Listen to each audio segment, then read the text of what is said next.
A'udzu billahi minasyaitonir rajim. Bismillahirrahmanirrahim.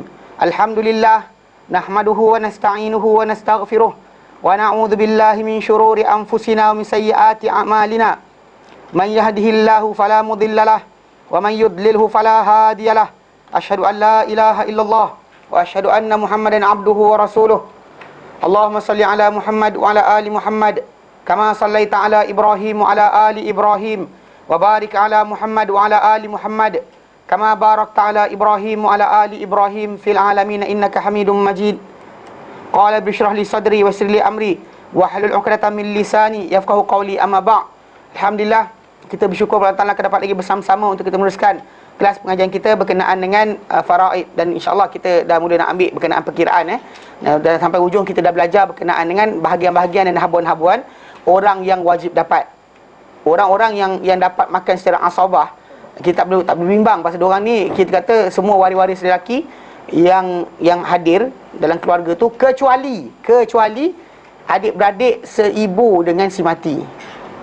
Itu saja yang makan fard lelaki. Tapi kan lelaki yang lain, anak, cucu, bapa ada tetaplah, tapi dia akan makan tambahan asabah ni waktu tu.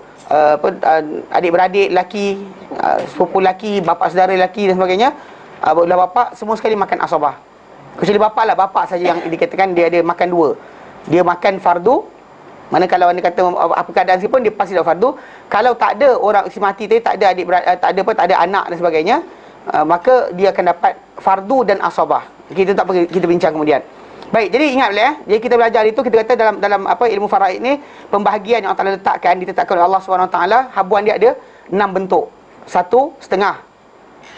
Dan kita belajar dalam buku itu, setengah ni milik untuk 5 orang. 5 orang Itu pertama, suami. Dalam keadaan di mana tidak ada anak bagi waris, bagi si mati itu.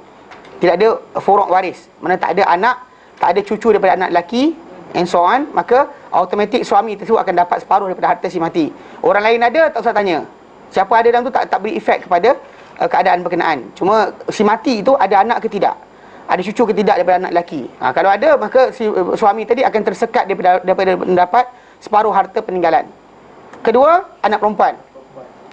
Anak perempuan kalau dia berseorangan dan juga tidak ada bersama-sama dengan dia adik-beradik lelaki yang akan mewarisi harta bersama dengan dia. Kalau ada adik-beradik lelaki, maka dia tak akan dapat setengah. Dia akan dapat tengoklah 2/1 lah kalau apa yang tinggal. 2/1. Satu bahagian dia, 2 bahagian anak lelaki atau adik-beradik lelaki dia. Itu adik-beradik lelaki dia. Adik-beradik lelaki dia, mana anak pada si mati yang lelaki. Ketiga, cucu perempuan daripada anak lelaki. Itu apabila tidak ada anak bagi si mati berkenaan, dan tidak ada cucu lelaki lain yang berkongsi dengan dia, dan anak cucu perempuan tadi berseorangan, dan maka dia akan dapat separuh harta. Siapa ada dekat atas tak kacau. Siapa yang di atas semua tak kacau dia. Dia akan kacau dia siapa? Bapa dia punya adik-beradik, makcik lah, mak saudara dia dan sebagainya, ataupun dia punya sepupu dia yang mana cucu pada si mati tadi. Dia cucu si mati, dia mungkin ada cucu lain daripada anak lelaki yang lain. Kalau ada anak cucu lain, dan di situ akan menyekat dia daripada dapat separuh harta. Ada anak lain kan, anak kira sepupu lah, anak saudara kepada bapa dia, anak saudara bapa dia daripada yang lelaki yang lelaki, maka automatik menyebabkan dia tak dapat setengah. Tapi kalau anda kata semua orang tak ada, maka macam rajah kita tunjukkan ni, maka dia akan dapat separuh harta. Keempat, adik-beradik perempuan. Adik perempuan akan mendapat separuh harta juga. Kalau si mati tu, dalam gambar ni, rajah ni, tak ada furuk, mana tak ada anak, tak ada cucu, kemudian adik-beradik pun ni, bapak ni tak ada. Kalau bapak dia ada, dia akan sekat. Pasal bapak ni, kalau dia wujud, sebenarnya dia akan ambil 1/6, mak 1/6, pasangan kat sini 1/2 kalau lelaki, maka bapak akan makan separuh lagi. Dia makan separuh lagi. Dia akan makan lebih lagi. Tapi kalau bapak tak ada, dan kat sini adik-beradik ni akan tidak kat sini, perkiraan akan masalah. Pasal bila tak ada macam ni, pasangan setengah. Lepas tu dia ni pun setengah kan. Tapi mak dapat 1/3. Jadi kat sini ada aun, kita akan belajar nanti, yang dia kata over. Daripada sepatutnya permasalahan tu hanya 1/6, tapi dia akan terpaksa jadi 1/9 dan sebagainya. Dia akan besarkan hukum berkenaan. Faham Nanti kita akan belajar, insya-Allah kita terangkan. Okay. Mana tapi dengan kat sini adik-beradik ini akan dapat 1/2 daripada harta. Bila dia berseorangan, tak ada siapa adik-beradik lelaki yang mewarisi bersama-sama dengan dia, tidak ada si mati yang ada waris di bawah, maka dia akan dapat, dan bapa dia pun tak ada, maka automatik adik ni akan dapat apa? 1/2 daripada harta berkenaan. Kemudian sebapa. Yang tadi seibu sebapa, ini sebapa. Mana maksud dia? Dengan si mati tadi, dia sebapa dengan si mati. Maka di sini juga kedudukan dia akan dapat 1/2 daripada keseluruhan harta. Dengan syarat tak ada adik-beradik betul kandung pada si mati, tak ada anak-anak atau cucu daripada si mati, dan bapa si mati juga tak ada, maka automatik dia akan mewarisi dalam bentuk macam ni. Jelas? Okey. Itu 5. Kedua, waris mendapat 1/4 daripada harta. Dia 2 je. 1 suami, 2 lagi isteri. 2 isteri. Suami, bila mana suami dapat 1/4? Dia dapat 1/4 bila mana si mati itu ada anak atau waris yang di bawah. Maka automatik dia menyebabkan si suami tadi dapat 1/4 daripada keseluruhan harta. Bila si mati itu ada waris di bawahnya. Ada anak atau cucu atau apa ni lah, waris ke bawah. And so on Okey. Dan wanita pula akan dapat 1/4 bila mana apa? Si suami tadi yang mati itu tidak ada waris. Tak ada sebarang waris di bawah dia. Maka dia dapat 1/4. Kenapa sikit? Ini aturan Allah Ta'ala atas dasar kerana wanita tak wajib tanggung siapa. Adapun lelaki wajib tanggung semua orang yang terlibat dalam keluarga dia. Mana baik keluarga dia atau anak dia sebagainya, dia akan wajib tanggung. Dengan sebab itu Allah Ta'ala berikan lelaki lebih, perempuan sikit. Bukan sebab Allah Ta'ala prefer lelaki daripada perempuan. Na'udzubillah kita mengatakan macam tu. Bahawa Allah Ta'ala berikan kurniaan, dia jadikan manusia lelaki dan perempuan bukan di atas dasar melebihkan satu ke atas satu lain kerana bukan kita pilih. Jadi kelebihan tadi tu maksud dia tanggungjawab. Kena faham macam tu. Setiap kali ada kelebihan maksud dia ada tanggungjawab. Macam para anbiya ada kelebihan maksud dia ada tanggungjawab. Orang merdeka dengan hamba. Hamba tak wajib tanggung solat jemaat. Tak wajib solat jemaah. Orang merdeka wajib solat jemaah. Wajib apa datang apa Jumaat dan sebagainya. So secara tak langsung kita kata benda ni maksud dia lebih saja, maka ada tanggungjawab. Bukannya maksud lebih tu adalah maksud untuk melebihkan. Okey, 1/4 2 je. Suami atau isteri. Cuma keadaan berbeza. Kemudian 1/8 seorang je. Isteri seorang atau lebih.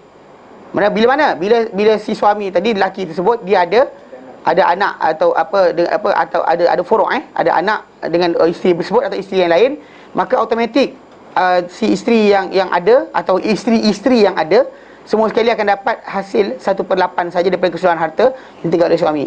Okey. Kemudian 2/3 kita kata orang yang dapat setengah tu.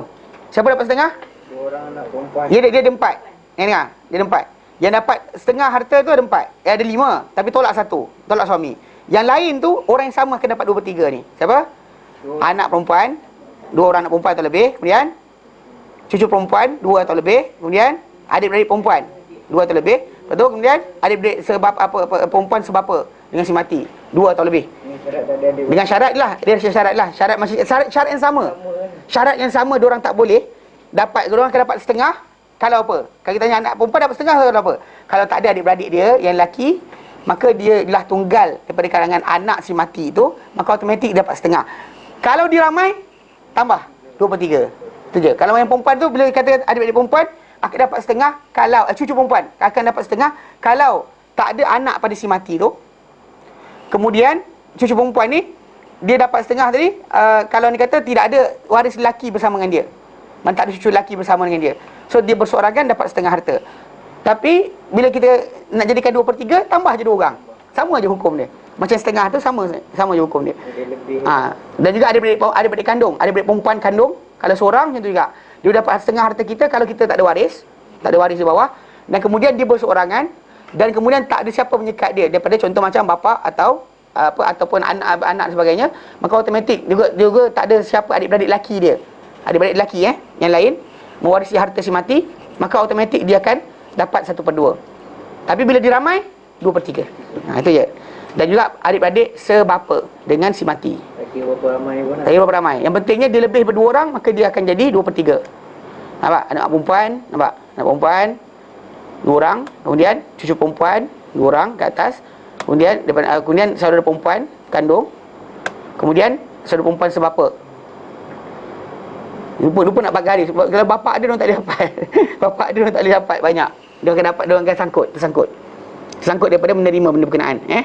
Baik, faham Kemudian 1/3 tu kita kata yang mendapat 1/3 daripada harta pewarisan ada dua. Itu ibu, ibu dan juga adik-beradik si ibu. Ibu kalau bila mana si mati tadi tak ada anak, tak ada adik-beradik yang ramai, maka automatik mak tu boleh makan 1/3 daripada harta. Okey, kalau ada adik-beradik ramai, ada anak dan sebagainya, maka mak terdapat 1/6 saja. Adik-beradik si ibu, syarat tak ada si mati tu tak ada usul. Tak ada usul maksud dia, tak ada bapa, tak ada datuk di atas ni, dan si mati tak ada anak di bawah ni. Maka automatik adik-beradik perempuan, adik-beradik lelaki, adik-beradik si mati tadi boleh mendapat apa? Boleh mendapat 1/3 bila mana dia ramai. Tak kira lelaki perempuan. Dia bagikan sama banyak saja. So dia orang akan dapat fardu Syarat dia si mati tadi tak ada bapa, tak ada atas, tak ada bawah. Kalau seorang 1/6 ke? Kalau seorang 1/6, dia bawah lagi. Okey. 1/6 ada 7 kumpulan, 7 manusia yang akan dapat 1/6.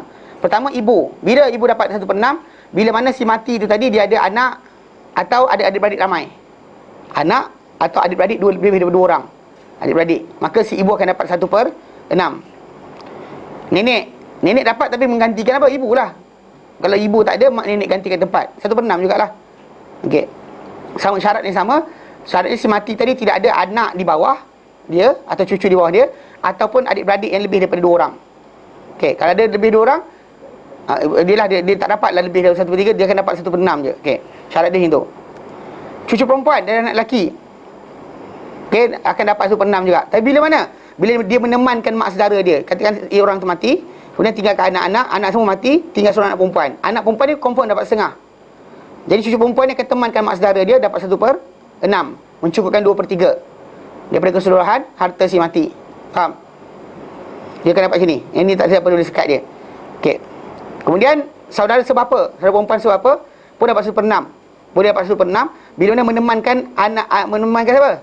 Adik-beradik perempuan si mati. Contoh si mati, yang dia mati, mana pasangan dia sekian dapat ni. Jadi anak adik perempuan dia boleh masuk sebagai waris. Dapat setengah harta. Kemudian kebetulan bapa tak ada. Jadi adik perempuan daripada bapa dia ada juga. Masa si mati ni ada adik-beradik kandung, ada adik-beradik sebapa. Adik sebapa ni akan dapat 1/6, mencukupkan 2/3 menemankan adik-beradik sebapa. Dia kata janganlah makan seorang, bagilah saya juga kan. Okey. Kemudian bapa akan dapat 1/6 bila mana si waris ni dia ada apa? Ada anak bawah ni. Si mati ada waris lah. Ada waris. Maka automatik waris bawah, maka automatik bapa akan dapat 1/6. Tak ada ni maka bapa dia akan dapat lebih sikit. Kalau bawah ni tak ada, bapa dia akan dapat 1/6 juga. Tapi dia akan ada tambahan. Mana apa baki daripada harta si mati tadi, dia makan lagi. Dia makan apa 1/6 tu dan dia makan pula ni apa yang lebihan dia. Okey. Datuk bila dapat 1/6 ganti bapa. Ganti bapa. Okey. Kemudian ada beradik seibu, kalau bila mana? 1/6. Bila dia berseorangan. Either lelaki atau perempuan lah macam ni. Dengan syarat bapa tak ada, atuk tak ada dan bawah ni cabang tak ada, maka dalam keadaan macam ni, dia orang pasti dapat. Pasti dapat Ini pasti dapat, ini pasti dapat. Dan dia boleh macam ni 1/6 akan jadi milik dia. Adik-beradik si ibu kepada si mati. Mak dia punya anak. Mungkin dengan orang lain sebagainya. Nampak? Okey. Jelas Okey. Sekarang ni kita sambung kelas kita. Ni benda kena refresh. Nanti saya print kan. Nak tampal kat mana terpulang. Penuh bilik ni. Dia ada rajah. Ni rajah ni saya akan printkan juga. Yang macam jatuh dihijab oleh bapa. Ni lagi nangis. Nenek dihijab oleh mak. Anak-anak ya, anak-anak kepada anak lelaki, cucu-cucu anak lelaki disekat oleh anak lelaki. Anak perempuan tak boleh sekat dia orang. Okey. Kemudian adik-beradik lelaki kandung, akhus syakik ni adik-beradik lelaki kandung. Adik-beradik kandung disekat oleh bapa anak lelaki dan juga cucu lelaki. Adik-beradik perempuan kandung disekat oleh bapa. Ini cerita dia. Bapa, anak dan juga anak lelaki, cucu lelaki, cucu daripada anak lelaki. Okey, itu sekat. Pasal kalau anak perempuan tak boleh. Anak perempuan tak boleh sekat dia, pasal dia boleh masuk lagi. Okey. Kemudian adik-beradik sebapa. Adik sebapa dengan si mati dihijab oleh bapa, anak, cucu lelaki daripada anak lelaki, adik-beradik kandung, adik-beradik perempuan kandung. Adik-beradik perempuan sebapa disekat juga oleh orang yang sama. Okey. Kemudian adik-beradik si ibu tambahan dihijab oleh bapa, datuk, anak lelaki anak cucu lelaki daripada anak lelaki, anak perempuan daripada cucu lelaki. Cucu perempuan daripada anak lelaki. Nampak? Di sini maksud dia orang atas bawah. Kemudian adik-beradik, anak dia panggil apa di sini? Adik-beradik, anak kepada adik-beradik kandung, anak saudara lah, anak saudara si mati. Anak lelaki daripada adik-beradik kandung si mati disekat oleh bapa, datuk, anak, cucu lelaki dan anak lelaki, adik-beradik lelaki sekandung, adik-beradik lelaki sebapa, adik-beradik perempuan sekandung, adik-beradik perempuan sebapa, and so on. Macam itulah sampai bawah. Nanti kita akan bagi jadual insya-Allah.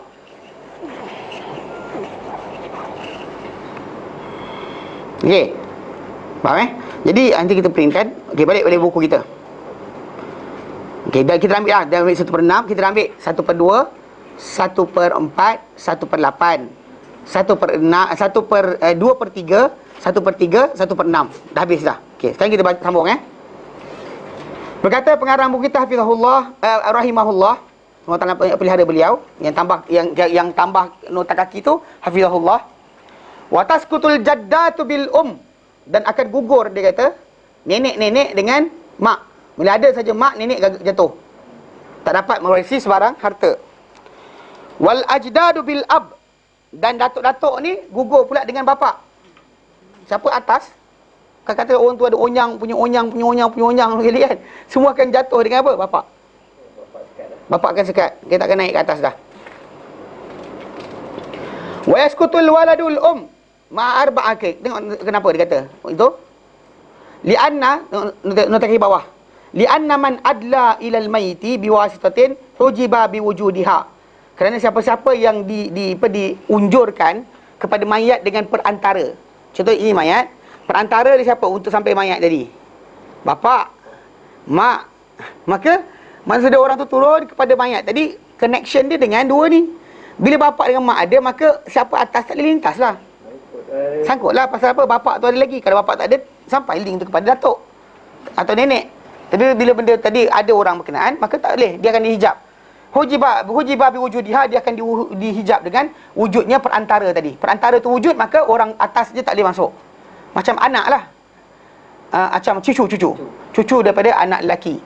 Tapi kena tengok siapa yang sekat. Yang boleh sekat dia anak lelaki tau. Contoh macam orang tu mati, orang tu mati, dia ada anak perempuan, dia ada anak lelaki.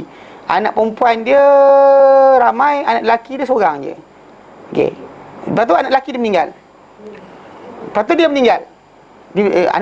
Dia meninggal. Bila dia meninggal, cucu lelaki dia tak dapat disekat oleh mak saudara dia. Kalaulah kata anak lelaki dia dua orang, seorang mati, seorang hidup lagi. Dan bila katakanlah cucu dia ramai daripada anak lelaki ada, tapi wujud lagi anak lelaki dia yang lain. Anak lelaki yang lain tadi akan sekat mana-mana cucu nak datang masuk. Kalau cucu perempuan, cucu lelaki semua sekali kena sekat. Tapi kalau cucu lelaki ada, dia tak ada pak saudara pun. Mana ini si mati, macam itulah diagram kita. Macam ni tengok. Tengok sini. Katakan ni cucu lelaki kan bawah ni. Ni cucu lelaki ni. Katakan dia ni ada. Dia ni ada. Dia ni hilang. Kalau hilang yang ni tak ada, maka automatik dia akan naik. Mana mak saudara dia kalau ini ada, kadang 20 orang sekali mak saudara dia. Tak ada sekat dia anak lelaki, cucu lelaki ni. Bahkan kalau wujud dia, rahmat pula untuk apa? Adik-beradik perempuan dia. Sebab apa? Sebab dia menyebabkan boleh naik balik. Kalau dia kata adik perempuan, anak-anak perempuan bila ramai, lebih daripada 2 orang, cucu tersekat Cucu tersekat, adik-beradik perempuan tak boleh masuk dan sebagainya. Dia boleh masuk bila apa? Bila mana cucu tu seorang, anak perempuan kita seorang, dan cucu kita akan temankan mak saudara dia.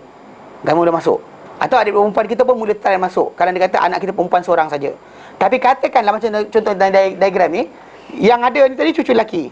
Cucu lelaki ni, anak lelaki ni pun ada juga. Anak lelaki dia akan sekat semua sekali. Faham tak? Pasal dia ni sampai pada si mati melalui anak. Macam yang sini bapa, datuk, nenek ni tersekat dengan sebab ada bapa dan ibu. Bila ada nenek ni nak dapat tapi mak dia ada, maka perantara dia dengan si mati adalah mak. Maka mak ada, nenek tak boleh masuk. Bapa yang tu, datuk dengan si mati, datuk sayang sungguh. Tapi oleh kerana bapa ada, maka tersekat si anak. Tadi kan datuk kalau orang ni mati, datuk tak boleh ambil harta dia. Tak boleh ambil harta dia langsung tak boleh sikit pun. Sebab bapa tu ada. Siapa conteng dekat atas komputer ni punya skrin? Tak, bukan. Dia ni, dia ada, agaknya dia tengok habuk kan. Dia buat G ke apa benda tak? Ini nak kena diorang ni. Siapa tentang gatal? Okey. Nampak kan? Dia kata li'anna man adla ila maiti biwasitatin, kerana siapa-siapa yang sampai kepada si mati dengan perantara, hujiba, dia dihijab biwujudiha, dengan wujudnya perantara tadi. Kan, faham okey. Wa yasqutu waladul dan akan gugur, jatuh waladul anak kepada si ibu. Anak mana? Anak kepada ibu si mati. Anak-anak ibu si mati, maknanya adik-beradik seibu dengan si mati. Mana si mati tu ada mak dia ada anak dengan orang lain selain bapak dia. Contoh mak dia kahwin dulu ke, atau mak dia kemudian ke, wallahu alam. Yang pentingnya mak dia ada anak. Hatta dan tajuk ni, kalau mak dia ada anak haram pun, anak haram tu adalah waris dia. Sebab apa? Itu kena faham Kalau lelaki lain, kalau lelaki orang tu ada adik-beradik lelaki dengan adik-beradik dengan perkaitan bapak, tapi adik-beradik tu haram, tak boleh masuk. Dia dengan mak dia tak putus. So dengan adik-beradik mak dia pun, adik-beradik anak mak dia tak putus jugalah. Contoh macam kes tadi dekat rajah ni, diagram kita lukis ni, katakanlah yang si mati ni anak haram. Kalau yang si mati ni anak haram, waris adik-beradik dia waris dia tau, berlalu mak dia. Yang belah ibu je. Belah ibu lah, bapak tak boleh. Kalau dia kata ini anak haram, bapak tak boleh masuk. Betul tak? Kita faham beza tu. Lepas tu kenapa dari segi masalah mak ni, dia pasal dengan ibu tak terputus. Dia pasal mana tahu anak. Kalau dia kata pasal dalam tajuk anak, dia tetap anak. Kalau itu pasal dia kata haram tak haram, itu memang anak dia. Dengan mak tu takkan salah. Tapi bapak tu mungkin ada masalah.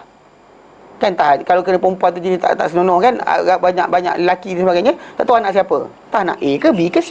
Heboh pergi hospital ambil DNA, mengarut. Kalau betul DNA sekalipun takkan dapat. Kerana dua pernikahan. Kerana dua pernikahan, maka dia terus terputus. Kerana nasab tu tadi dengan nak bin dan bin tak bin tadi berdasar benda berkenaan. Kalau dengan adik-beradik bapa dengan bin, kan bin yang betul, maka dapat. Kalau adik-beradik dengan mak, tak payah bin pun tak apa. Pasal bin lain, memang bin lain. Kan kalau orang tu dia anak betul, mak dia ada anak dengan orang lain sebelum tu, atau tak kira haram ke tak haram, budak tu yang dengan mak punya anak tadi, dengan dia mak yang sama, tak kira bin tak wajib, sama. Tetap jadi waris dia. Tapi kalau yang sebapak dengan dia, kena bin sama. Jadi bin tak sama bila mana anak tadi dua nikah. Cuma dekat Malaysia ni dia buat satu peraturan, dia kata kalau budak tersebut lahir sebelum 6 bulan, maka tak diberikan bin kepada bapa berkenaan. Boleh ustaz. Actually dengar ni saya cerita apa yang diorang sebut yang dalam peraturan. Kalau anak tu lahir selepas 6 bulan, maka automatik boleh dibinkan. Diorang merujuk kepada tajuk, kan saya bincangkan itu, kita kata kerana dalam tajuk pernikahan tu kita bincang tempoh terpendek untuk bayi boleh lahir lahir dan hidup adalah lepas 6 bulan. Pasal dekat situ dia punya, saya kata tu apa? Alveoli dekat paru-paru dia tu dah mula terbentuk, dah ada saluran darah boleh take over oksigen bawa keluar masuk badan. Mengenai sebab itu budak tadi, itu baby ajaib pun tak ada. Ada siapa cakap itu? Tapi kalau baby ajaib kan? Hakak cakap itu kan? Okey. Baby ajaib, tak ada baby ajaib. Tak, benda tu maksud dia kira salah. Tu bila ada seorang tu kan, dia kata tapi adik-beradik kita orang yang tu kan. Saya kata mak dia masih kecil tak? Dia kata mak dia kecil. Bila kecil je perkiraan masih salah. Doktor akan silap kira. Mungkin seminggu, mungkin sebulan dia akan salah kira. Jarak tempoh umur tu, seorang doktor boleh lebih awal atau lewat awal. Daripada tarikh sebenar. Kadang-kadang dia kira daripada awal haid. Kerana dia kira akhir haid, dia boleh silap 27 hari. Plus minus sebenarnya. Untuk menentukan tarikh umur janin. Pasal kita tak masukkan benda tu. Kan dia cuma bayangkan tengok ada jari berapa hari. Dia bayang macam tu je sebenarnya. Secara tak langsung kita kata benda tu kadang-kadang vary. Kadang-kadang ada mak-mak ibu-ibu ni badan dia kecil. Anak dia pun kecil. Doktor ingat masih lagi tak develop dengan betul. Jadi bawah pada 6 bulan tu tak boleh survive. Tak boleh survive. Bila 6 bulan dia bertakan. Macam pada paru, sumbat incubator pun dia tak boleh incubator macam mana darah dia tak bawa oksigen. Ini doktor yang itu salah kira, yes. Dia akan salah kira. Pasal benda ni fakta. Contoh je lah fakta.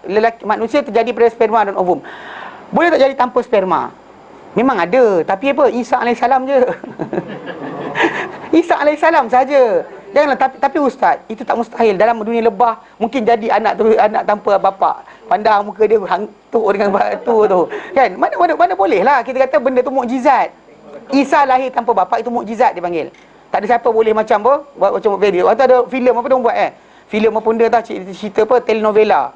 Orang tu mengandung sebab masuk swimming pool. Ada sperma berenang masuk dekat apa, masuk rahim orang tu, kemudian ngarut-ngarut je. Tapi ustaz macam ada, kita diam je. Siapa tahu? Tak soalan siapa tahu benda betul salah. Kan dalam masyarakat Arab dulu pun ada kisah. Orang Melayu kita pun ada. Dia mengandung, dia kata jin yang rogol dia. Ngarut je. Bunian ni iya ke? Kan soalannya iya ke? Dia big question mark, iya ke? Orang biasa mengandungkan orang bunian pun ada. Itu masalah lain. Itu mungkin dia khayalkan kita. Tak payah ni kucing pun boleh orang kita ni ikut DNA tak boleh tau. Pasal kita dengan beruk kan. Kalau siapa tu kahwin dengan beruk, siapa kahwin dengan beruk takkan keluar anak. Pasal kromosom lain sikit je takkan jadi anak. You cannot make it happen, tahu tak? Banyak para ulama bahaskan kata jin dengan manusia ni boleh kahwin dengan satu sama lain berdasarkan firman Allah Ta'ala surah Ar-Rahman berkenaan dengan bidadari. When he said about bidadari, Allah kata apa? Lam yatmishunna insun qablahum wala jan. Tak pernah disentuh mereka ni, bidadari ni, sebelum orang-orang ahli syurga masuk, tak pernah siapa sentuh dia, tak kira manusia ataupun jin. Daripada ayat ini seolah-olah menyatakan bidadari ni boleh dikahwini oleh manusia, boleh dikahwini oleh jin. Lepas tu orang kata kalau boleh manusia kahwin dengan dia, jin kahwin dengan dia, berarti manusia dengan jin boleh? Itu salah tu. Ya.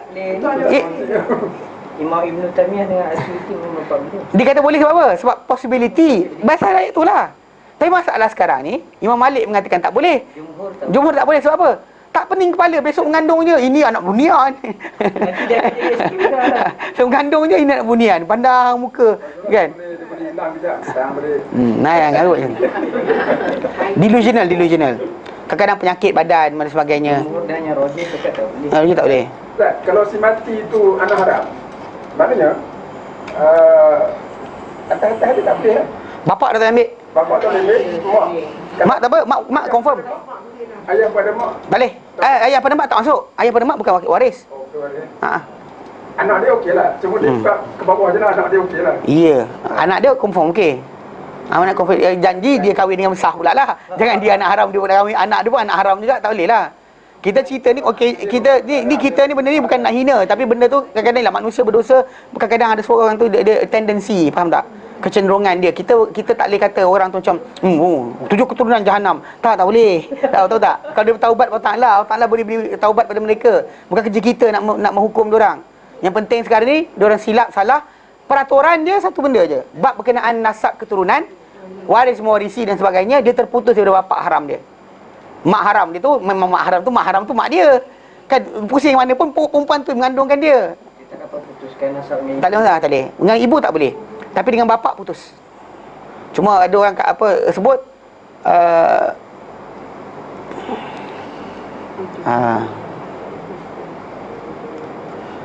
sebut berkenaan benih. Kan ada orang cerita berkenaan tajuk apa? Insemination, dia letak benih di orang dalam orang lain. Oh, ibu kan? tumpang, Ibu tumpang. Ikut dalam Islam, ibu tumpang tu ibu betul. Dia tak kira masalah benih. Tak betul. Sebab apa? Allah kata ummahatum in ummahatum illallati waladnahum. Tiadalah ibu-ibu untuk orang yang berkata-kata tu kecuali siapa yang melahirkan mereka. Pasal dia bukan dikira berkenaan masalah benih siapa. Jadi ibu betul dia. Tapi yang tumpang kejap je lah. 9 bulan. 9 bulan tak boleh. Bukan sekarang dia kejap. Mana boleh transfer tu bukan. Transfer tu within 24 hours. Dia ambil air mani orang lelaki, dia pergi ambil telur dia bersama perempuan tu dia keluarkan sekali, kemudian dia masuk, dia sumbat. Dia sumbat ke dalam tu, kemudian dia tengok. Dia letak dalam incubator, tengok dalam within 24 hours mana yang start untuk berlaku pembelahan sel. Bila berlaku pembelahan sel tu dia, yang mana yang jadi boleh develop, dia ambil, dia pilih. Masukkan balik dalam rahim mana-mana wanita. Itu dia kata. Tapi wanita tu sebenarnya yang mana melahirkan anak itulah ibu yang sebenar. Tak dikira masalah benih tadi. Pasal kita tak tahu benih tu, kita sebut, tapi masalahnya yang melahirkan adalah ibu berkenaan, bukan masalah benih siapa. Pasal ibu tu adalah ibu. Pasal dia adalah bapak dia tak had betul pun, ibu tetap ibu. Faham? Proses benda berkenaan, kalau andai kata para ulama kata satu je yang boleh jadi. Bila? Kalau sekiranya orang tu ada isteri dua, Kemudian dia ambil benih macam tu, baru dibenarkan. Pasal tak boleh kita masukkan benih kita dalam rahim orang yang lain. Pasal dia kata benda tadi kalau boleh, itu saja para ulama bahaskan. Lain daripada sebab itu tak boleh. Pasal meletakkan benih orang ke dalam diri kita sedangkan bukan daripada benih kita, maka haram. Kan? Dia kalau dia kata isteri lebih, tak apa. Ada 4 isteri, lepas tu isteri seorang ni contoh nak, tapi nak anak juga. Maka dia injek dengan doktor injek, keluarkan dia punya ovum banyak-banyak, kemudian ambil benih suami tadi, masukkan seko-seko. Dia masuk satu tau. Punya besar skrin ni, dia akan masukkan seko-seko sperma tu. Lepas tu dia biarkan develop 24 hours, dia tengok apa jadi. Pasal apa tau? Dan 24 hours tadi kan ni, hari ke-7 lah biasa. Hari ke-7 tu kalau dia kata lepas hari ke-7 tu dah mula. Pasal dia 2, 4, 8, 16 tu, sampai hari ke-7 tu mula nak implantation dalam dinding rahim. Di situ baru dimasukkan dalam dinding rahim. Dia takkan masukkan awal. Dia masuk hari ke-7. Pasal bila daripada tiup Filipio untuk benih tu sampai bersenyawakan nak tanam dinding rahim 7 hari. Dia berenang daripada dinding tu baru dilekat ke dinding rahim. 7 hari dia masuk, kemudian hari ke-14 dia keluar balik. Ini belajar biologi lah. Yang keluar rahim tu tersilap. Itu baik, kadang-kadang dia terlajak, terkeluar.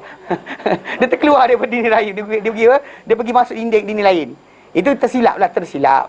Tapi kalau yang berlaku, tapi maksud dia kadang-kadang 7 hari je kan rahim yang tu. Dia masih ambil masa daripada tiup Filipio tu nak masuk dalam rahim untuk melekat di dinding rahim tu, masa 7 hari. Jadi doktor bila ambil benih tu macam tu juga. Ustaz, itu dalam dinding rahim. Kalau dia proses luar pada Memang dua dinding rahim, tak boleh. dia buat IVF kan keluar apa. Buat IVF tapi kena masuk rahim juga. Mana boleh letak rahim lembu pun dia reject.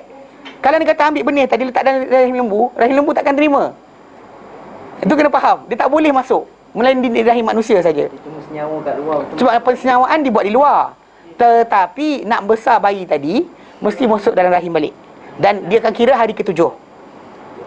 Dia akan masukkan hari ke-7. Pasal memang daripada kalau tiup Filipio pun hari ke-7 dia akan masuk. Bukan sebulan. Tak boleh, 7 hari tak. 7 days. 7 days, dia 7 hari. Mana dia ada gambar. Gambar. Best belajar ada gambar. Jaga ilmu. Sekejap Ada gambar dia, sekejap. Kalau ada saya tunjuk. Kalau tak ada macam mana? Ni. Tengok gambar ni. Turun. Okey. Rabut rupanya. Macam mana? Okey, dengar ni. Dia sini persenyawaan akan berlaku kan. Dia fertilization sini 1 kosong. Lepas tu bila dah berjalan tu dia akan boleh pecah 2, 4, 8 kan mana. Pada hari yang ke-7 dia akan masuk dinding rahim. 7 hari. So sebab kenapa bila doktor lepas dia insemination kan, dia buat benda tu, dia senyawakan untuk orang buat tamu uji kan.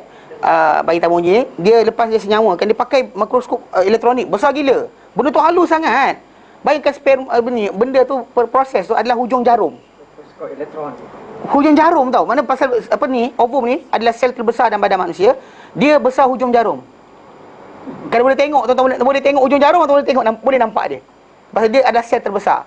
Sperma lagi kecil jauh daripada dia. Jangan kecil jauh. Kecil halus je. Macam ulang besar jari. Itu je. Tapi dah besar sombong. Gila. Tak tahulah perangai tak senonoh. Kan jahatnya. Kan samsingnya. Zalim makan harta orang. Kan kecil-kecil kat situ tonjong mati dah. Kan dia besar tu dah besar tu tak senonoh. Jadi dia lepas dia senyawakan, doktor akan simpan. Pasal dalam masa 7 hari dia akan mula jadi macam ni. Ni. Dia akan mula dia sel tu akan pecah 2, 4, 8, 16 bla bla bla bla bilion. Lepas tu akan jadi bilion. Lepas tu bila dah bilion dia akan daripada tengah-tengah rahim tu, tengah-tengah ovum tu, dia akan ditolak ke tepi. Last sekali dia jadi macam ni je. Macam satu macam tumpuk dekat dalam lubang tu. Yang ini akan jadi makanan dia. Kemudian dia akan masuk di rahim hari ke-7. Jadi doktor pun macam itulah, dia akan tengok hari ke-6 dia akan tanya orang tu, dia tengok mana dia develop. Kadang-kadang daripada 20 dia buat 7 je akan jadi. Lepas tu dia akan tanya orang tu, berapa banyak nak masukkan. Orang tu 3. Kalau dia tak 5, kalau jadi semua 5 kembali 5 lah.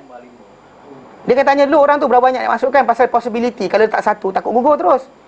Kalau letak 3 mungkin sangkut 1. Kan letak 2 mungkin sangkut 1. Jadi kata berapa? Ada orang tu 4, 5 letak.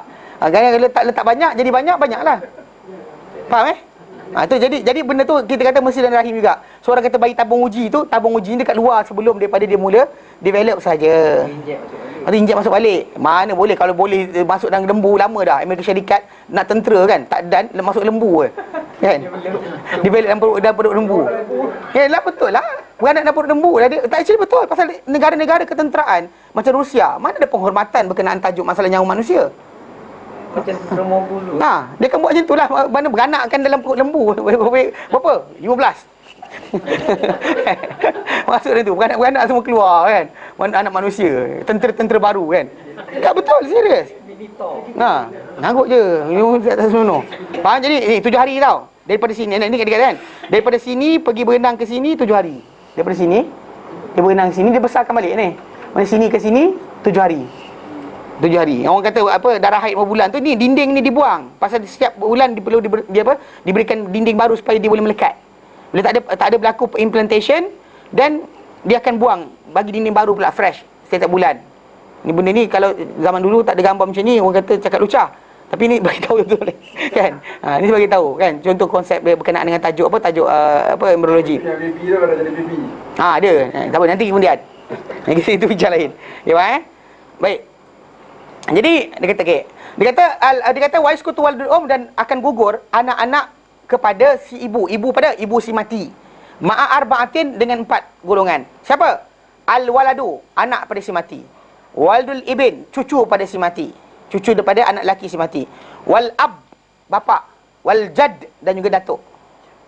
Bapa dan datuk semua sekali dia akan gugurkan apa? Adik-beradik seibu dengan si mati. Kenapa?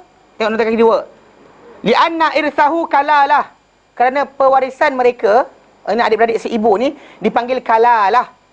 Dan wahia dan kalalah ini ismun, adalah nama liman la aslalahu, bagi orang yang tak ada usul dia. Siapa usul? Bapa dia, atuk dia ke atas tak ada. Wala far'a, dan tak ada cabang. Tak ada usul, tak ada cabang. Mana bawah tak ada, atas tak ada. Mana atas siapa? Bapa dan datuk. Bawah siapa? Anak dan cucu dan seterusnya. Okey. Kama alimta, macam mana kau tahu? Mana anda tak tahu, saya bagi tahu. Fala yarithu haitsu yujadu aslun wa far'. Maka dia tak akan mewarisi bila mana terdapat asal dan juga fara'. Asal tu maksud dia usul bagi si mati itu bapa dia dan datuk dia dan so on. Dan fara' dia adalah anak dia di bawah. Mak tak sekatlah. Bapa tu akan sekat. Jelas? Okey.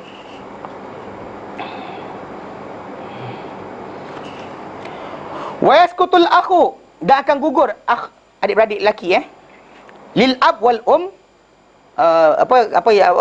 adik-beradik sebapa dan seibu dengan si mati, ma'a salasatin, berserta dengan 3 golongan. Siapa? Al ibnu, anak si mati. Wa ibnul ibn, cucu lelaki daripada anak lelaki si mati.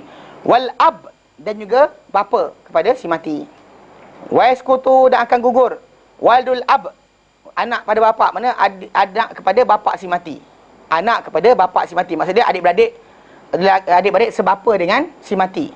Dia akan gugur biha ula'is salasah, dengan 3 golongan tadi. Siapa 3 golongan tadi? Anak, cucu lelaki, bapa. Mana anak lelaki, cucu lelaki dan juga bapa. Dengan 3 golongan itu, maksudnya 3 golongan tu, dan tambah lagi wabil akhi lil ab wal dan gugur juga adik-beradik sebapa dengan apa? Hadirnya adik-beradik kandung. Ada adik-beradik kandung, adik-beradik lelaki sebapa tak boleh masuk. Ada adik-beradik kandung, adik-beradik lelaki sebapa tidak boleh masuk. Adik-beradik seibu boleh kekal berada, dia tak boleh disekat. Dia cuma boleh disekat oleh bapa dan bapa atuk, anak cucu. Dia ahli far, dia bukannya orang makan asabah. Tapi adik-beradik sebapa, kerana dia makan asabah, dia akan tersekat dengan adanya adik-beradik kandung. Adik-beradik sebapa, dia tersekat dengan adik-beradik kandung. Adik-beradik kandung akan sekat mereka. Jelas? Okey. Adik-beradik. Ni kena panjang sikit.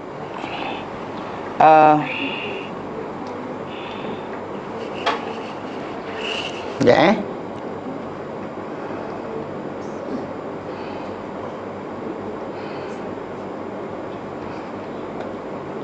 Okey, tengok depan ni. Saya ambil kitab lain pasal nak bagi tambahan supaya nampak sikit. Dia kata masalah sadisah, masalah ke-6, al-hajbu, hijab yang kita macam dalam rajah yang kita tunjuk tadi, hijab-hijab ni. Hijab ni. Ada hijab dia panggil hijab. Okey, al-hajbu hijab mana tersekat, terhalang. Mas'alatus sadisah, masalah ke-6, al-hajbu hijab. Al-hajbu hijab ni huwa, ia adalah al-man'u min kullil miras au ba'dahu. Sekatan daripada sebahagian pewarisan atau sebahagiannya. Sekatan menyeluruh. Keseluruhan tak boleh dapat atau sebahagiannya. Kenapa? Liwujudi syakhsin akhar ahaqqa minhu. Kerana wujudnya orang lain yang lebih layak daripada dia. Berbanding dia, orang tu lebih layak. Dan dengan sebab itu maka orang tu tersekat. Wa huwa ala qismain, dan dia di atas dua bentuk. Dia di atas dua bentuk. Baik. Jadi al-hajbu hijab ni memang kita kata kena tahu siapa sekat siapa ni penting juga. Tapi kadang-kadang hijab ni sebenarnya bukan keseluruhan hijab tu adalah hijab yang sama. Macam ni. Jadi kat sini dia kata al-hajbu huwal man'u kullu miras au ba'dahu liwujudi syakhsin akhar ahaqqa minhu. Hijab ni, penghijaban ni adalah penghalangan daripada seluruh pewarisan harta atau sebahagian pewarisan harta kerana wujudnya orang yang lebih lain yang lebih layak daripada berbanding dengan orang berkenaan. Wa huwa al-qismain, dan hijab ni atas dua bentuk. Penghijaban seorang tu adalah dua bentuk. Pertama, hajbul awsaf. Hajabul awsaf, hijab yang berbentuk sifat. Mana orang tu bila bersifat yang sifat berkenaan, dia terhijab daripada harta si mati. Okey. Wa yakunu fi man ittasafa bi ahadi mawani'il irsi, dan dia terjadi kepada sesiapa yang bersifat dengan salah satu daripada penghalang-penghalang pewarisan. Iaitu apa? Iaitu penghalang pewarisan adalah al-qatlu, ar-riqu, penghambaan. Okey. Penghambaan. Macam best je. Okey. Penghambaan. Alah hilang. Salah tu. Ni jap. Ar-riqu perhambaan 180. Nak besar-besar supaya nampak jelas. 190 boleh kot. 190. Okey. Ar-riqu itu perhambaan. Mana anybody yang bersifat jadi hamba, maka dia tersekat daripada harta warisan si mati. Awil qatli, atau pembunuhan. Mana dia bunuh si mati tu, bukan maksud dia bunuh orang. Dia bunuh orang lain, bukannya menyekat dia daripada harta orang sebut. Okay? Maksudnya dia bunuh si mati tadi, maka automatik dia tak boleh mewarisi harta orang yang dibunuh tadi. Pasal dia ada wujudnya apa? Kebarangkalian yang tak sepatut berlaku. Boleh jadi orang kata macam tak sengaja kot, barangkali kot, agaknya masa datang macam tu, maka tersekat, terhalang supaya jangan sampai masalah. Maka akan datang, maka disebut. Kalau tidak jadi kes lah, macam orang ada dapat tahu bapak dia ada insurans 1 juta, dia bunuh bapak dia kan, bagi arsenik sikit-sikit, bapak mati, kita kaya. Tak serius tau, benda ni jadi. Kalau di barat tu kes bunuh keluarga ni macam tu. Sebab tengok dia kan ada crime, dia ada channel crime, investigation tu kan dia buat apa? Happily never after.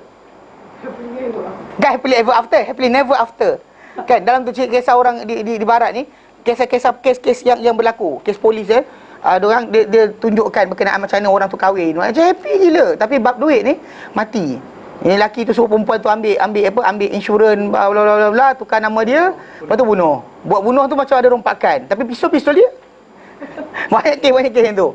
Maksud itu sebab kenapa ada terlibat saja kebarangkalian dia penyebab secara langsung atau secara arahan kepada pembunuhan semati, maka tak layak dapat. Okey. Aw ikhtilafid din, atau perbezaan agama. Berbeza saja agama dia dengan si mati, maka tak boleh dia mewarisi harta si mati. Faman ittasafa bi wahidatin min hadhil awsaf, maka sesiapa yang bersifat dengan salah satu daripada sifat-sifat ini, lam yarith, dia tak mewarisi. Wa wujudihi kal adam, dan wujud dia sebagai waris pada si mati seperti tak wujud. Si mati tak ada siapa waris kecuali bapak dia yang bunuh dia. Still bapak dia not existing. Dia tak macam tak ada je. Walaupun dia ada, dianggap tidak ada. Baitul Mal akan take over harta dia. Kalau dia seorang bapak dia saja, Baitul Mal akan take over. Wa yadkhulu ala jami'il warasah, dan dia ni sifat-sifat ni masuk pada semua pewaris. Maksudnya anybody yang terlibat dalam pewarisan dan terjadi dia jadi macam ni, maka automatik dia tak boleh jadi waris. Faham Mana penghambaan, contohnya saya jadi tahanan perang, maka ketika saya tahanan perang tadi, saya tak boleh warisi harta keluarga saya. Dan pada agak-agak macam tu, lepas tu saya berikan, lepas tu tak kira. Mana ketika kematian tu berlaku, apa jadi? Kata pengagihan lah. Baik. Kedua, jadi hijab tadi bersifat sifat. Yang ini hajabul awsaf, hijab ashkhas. Hajabul ashkhas. Yang ini ashkhas pula. Nombor 2, hijab yang berbentuk apa? Manusia. Okey. Dan dibalikkan kepadanya, kepada lafaz ini, kepada hijab awsaf ni sebenarnya ismul hijab indal itlaq. Ketika dilafazkan saja orang kata dia terhijab. Meaning terhijab tadi takkan siapa-siapa sebut berkaitan dengan perhambaan atau pembunuhan atau pembelainan agama. Semua akan refer kepada tajuk ini. Mana terhijab seorang itu daripada mendapat harta kerana wujudnya orang lain yang lebih layak daripada dia. Wahwa ala kismain, dan dia ada dua bentuk. Ada dua bentuk. Pertama hijab dalam bentuk wujudnya orang lain lebih layak dari kita ni. Pertama, hujub mana? Tersekat langsung. Mana haram langsung kita ambil harta orang tu. Dia itu apa? Itu terhalangnya seorang yang tertentu daripada pewarisan secara keseluruhan. Dan dia akan masuk, boleh berlaku benda ni kepada semua orang. Kecuali 6. Kecuali 6 je. Mana orang lain semua boleh kena. Maksudnya macam adik-beradik kita boleh terkena hukum bahawa haram ambil harta kita walau 1 sen pun. Bila mana kita ada anak lelaki dan sebagainya, adik-beradik kita haram ambil harta kita walau 1 sen. Walau 1 sen. Walau 1 sen. Haram ambil harta kita walau 1 sen. Ya, biasa dan tu, adik-beradik kaya yang take over kan, ataupun apa suami ke isteri. Masa dia macam ni, cerita dia kumpulan-kumpulan selain 6 ni dia layak untuk terhijab secara total. Total, tak boleh masuk langsung dalam pewarisan. Siapa yang 6 orang yang tak boleh kena tu adalah 6. Siapa? Bapa, mak, ini takkan boleh takkan boleh tersekat. Takkan boleh terkena yang ini. Dia boleh kena kurang. Macam mak boleh daripada 1/3 jatuh 1/6. Tersekat maksud dia. Itu maksudnya pengurangan, sekatan daripada dapat lebih. Tapi kesekatan tak boleh dapat langsung. Ni macam yang jadual kita tunjuk tadi lah. Bila contoh macam bapa ada, adik-beradik semak tak boleh masuk langsung. Bila ada bapa kita, adik-beradik semak kita tak boleh masuk. Bila ada anak kita, adik-beradik lelaki kita, adik-beradik perempuan kita tak boleh masuk. Kalau kita ada anak lelaki, maka adik-beradik perempuan kita, adik-beradik lelaki kita semua terlibat dalam harta kita. Kalau tak ada anak perempuan, tak ada anak lelaki, baru timbul masuk. Adik-beradik kita boleh masuk campur dalam harta kita. Maksudnya terhijab ni tadi, hijab dengan apa? Dengan total tak boleh dapat langsung. Bila ada ni. Tapi ada orang yang takkan boleh terhijab macam ni. Orang-orang tersebut adalah bapa, mak, wazauju wazaujatu, suami atau dan isteri. Pilih which one, either one. Kalau yang mati tu suami, maka yang tinggal isteri lah. Kalau yang mati tu isteri, tinggal tu suami. Mana boleh yang mati tu suami tinggal suami juga? Kan gay tak kira. Kan tak halal dalam Islam. Ya. Wal ibnu wal bintu, anak lelaki dan anak perempuan. Inilah orang-orang yang takkan terhijab dengan apa? Pengharaman dapat harta tu sama sekali, kecuali dia bersifat dengan sifat atas tadi. Sifat yang 3 tu. Mana sekarang ni golongan takkan terhijab, takkan tersekat. Mana sekatan ni, kita kata sekatan menyebabkan seorang tu haram ambil harta walau sedikit pun. Tapi takkan berlaku, dia boleh kena pada semua orang kecuali 6 orang. 6 golongan. Itu mak, bapa, suami, isteri, anak lelaki, anak perempuan. Yang kita tengok darajah tu yang kita ambil, inilah yang kita bolkan tu.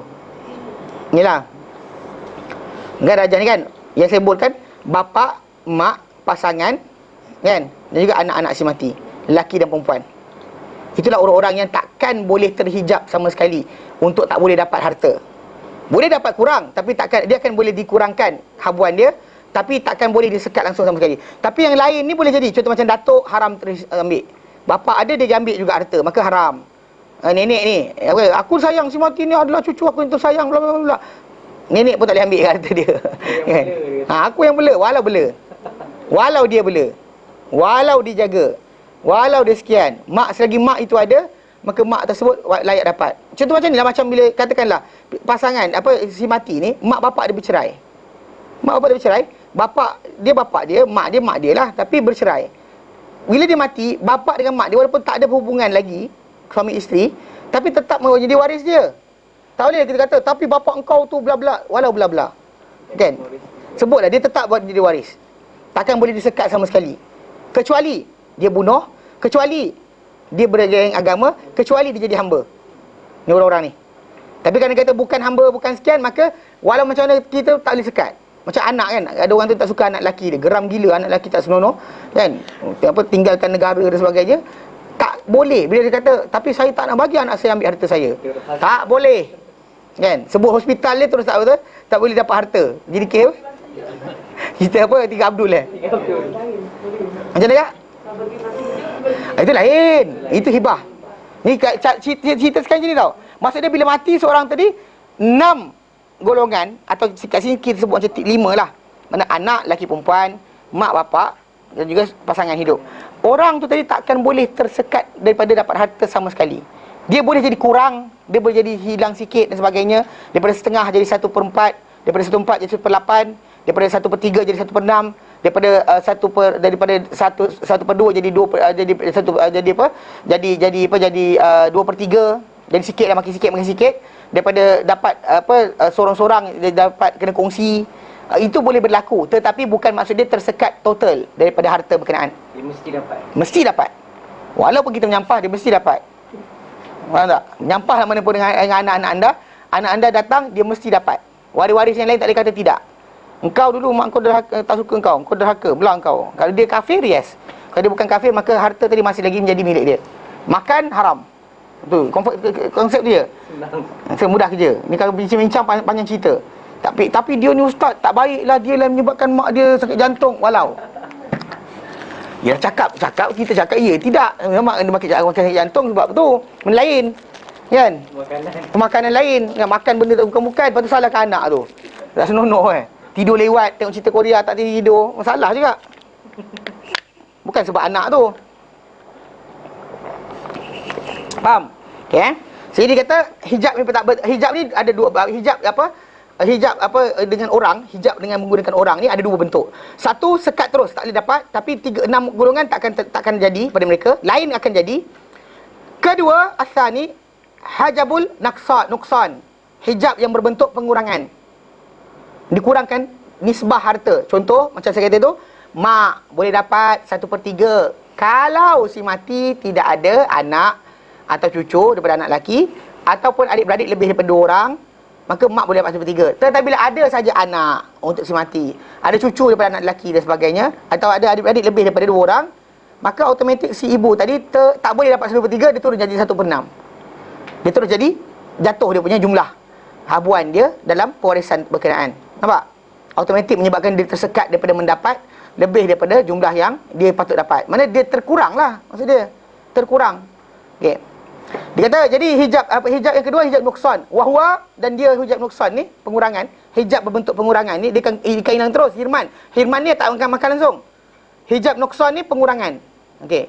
Nuksan adalah pengurangan. Nak daripada naqasa.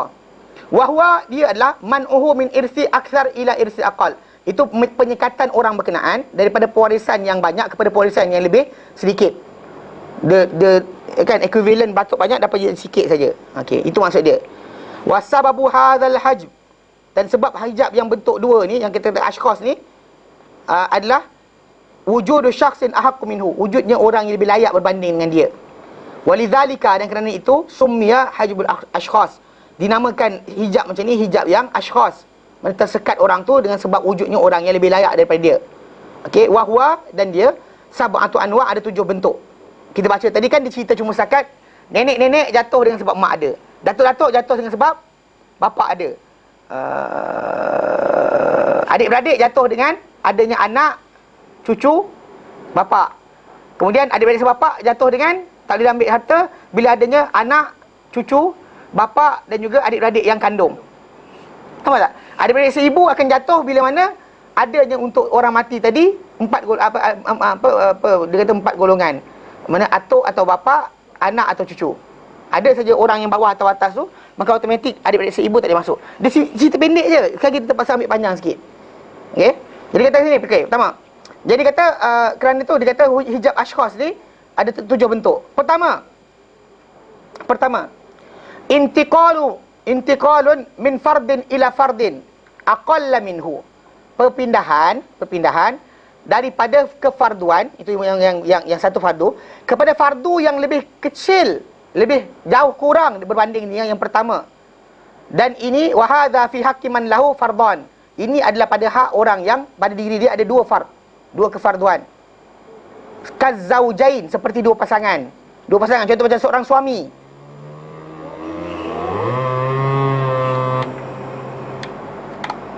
Contoh apa hal? Baru beli ni. Saya ke? Kagak saya. Tak payah. Korek kuat kan? Okey. Baik. Dan dia kata apa? Dia kata maksud dia sini. Contoh macam soal kita sebut zaujain. Kita contohnya zaujain siapa? Suami isteri. Dia tengok suami. Suami dia ada dua tempat kedudukan. Satu, bila mana isteri dia yang mati tu tak ada anak, maka dia dapat 5 saat dari sekarang. Setengah. Macam tak nak cakap je. Apa aku cakap? Ada berdua. Okey, setengah. Kemudian bila ada anak untuk isteri dia yang mati, dapat 1/4. Siapa sebut 1/6? 1/4 je. Maksud dia jatuh half kak. 1/4 kerat 2. 1/2. 1/2 kerat 2. 1/4 lah. Okey. Wanita pula, kalau isteri pula suami dia mati, maka dia katakan suami dia tak ada anak, dapat 1/. Suami mati, isteri tinggal, isteri dapat harta suami. Suami itu tak ada anak, dapat isteri 1/4. Ya ilah noh, cakap dah itu. Aku cakap dah kan. Kan kita terang dah itu. Kita kata tak ada. Benda ni kerana apa? Kerana Allah Ta'ala letakkan wanita tak boleh tanggung siapa. Kerana tu sebab kenapa dia tak terlibat kat situ. Jangan pula ni pasal anak dia pasti dapat. Kalau dia kata kalau tak ada anak, 1/4. Kalau dia anak, kalau suami tu tak ada anak, apa? Potonglah 1/4 tu lagi. Kerat 2 je. Nampak? Pasal anak dia ada. Dia seorang tu ramai isteri tu. Itu kejap lagi. Itu dia panggil dia terangkan apa ni. Maksud dia orang tu ada 2 fardu. 1/2 jadi 1/4, 1/4 jadi 1/8. Itu suami dan isteri. Wal dan mak. Mak ada 2 keadaan. Keadaan di mana si mati tidak ada anak, tidak ada adik-beradik lebih daripada seorang. Tidak ada adik-beradik ramai lebih dari 2 orang. Maka mak dapat 1/1/. Dia tak ada anak. Si mati tak ada anak, tak ada adik-beradik lebih daripada 2 orang. 1/3. Kalau si mati ada anak atau adik-beradik lebih 2 orang, si ibu akan dapat 1/. Maksudnya wujudnya anak menyebabkan mak tu daripada banyak jadi sikit. Itu je. Wa bintul ibn, dan juga anak perempuan.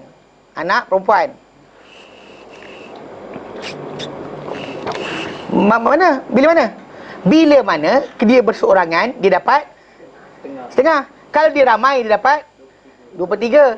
Maksud dia 1/3 dia, 1/3 lagi adik seorang lagi. Menunjukkan bahawa daripada setengah jadi 1/3, sikit lah tu. Makin sikit lah dia punya habuan, dengan sebab dia ramai. Ya. Dan juga wal ukhtu lil ab, dan juga adik-beradik perempuan sebapa. Itu contoh macam kalau dia berseorangan saja, dia boleh makan setengah.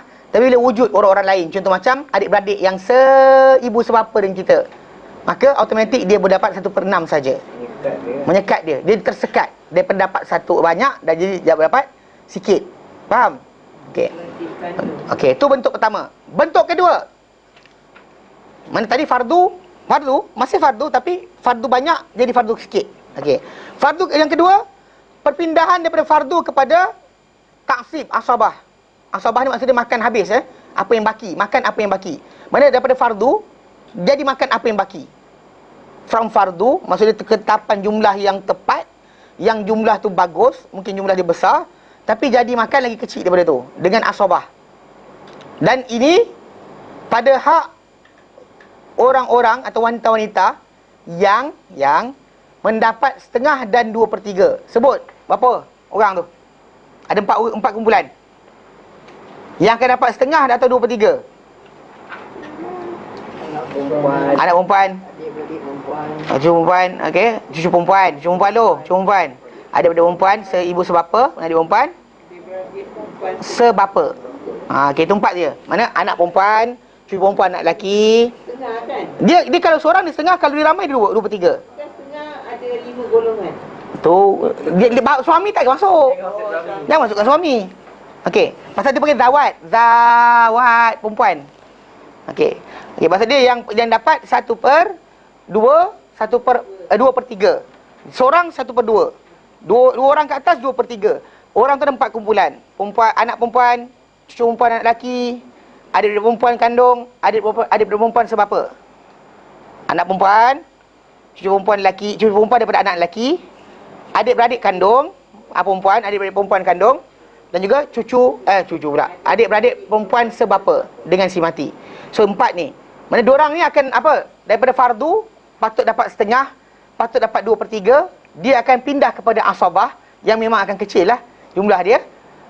Apabila idza kana ma'ahunna man ya'sibuhunna. Apabila bersama-sama dengan mereka orang-orang yang akan makan asabah bersama dengan mereka. Siapa orang sebut? Adik-beradik lelaki diorang. Contoh macam anak perempuan kita, patut dapat setengah, tiba-tiba ada abang dia ke atau adik lelaki dia. So automatik dia akan makan apa yang baki. From dapat separuh harta jatuh kepada rendah daripada jumlah berkenaan. So dia dihijab daripada mendapat jumlah yang banyak. Atau dihijab dia bila contoh macam cucu perempuan kita macam tu juga. Dia akan dapat sikit lah.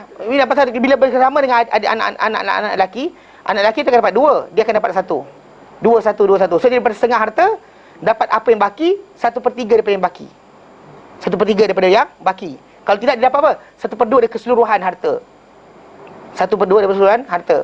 Maksudnya dia akan mengecil lah jumlah dia.